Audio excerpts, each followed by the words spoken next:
Tito is live. Ogen dicht. Ja, ik hoorde wel. Hij zei het. Dat hij zijn oordop op moest doen. Dus alvast is dat E46 dude. Here we go.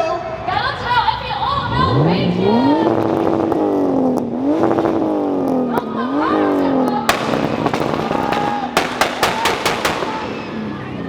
Kijk, door die motorkap.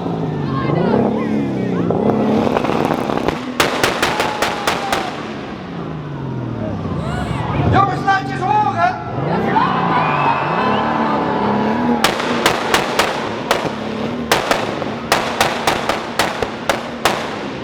Wat een beest, jongen.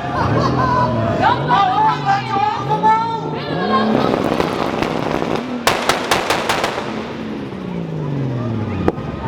Wat een machine, Mo, dankjewel, jongen.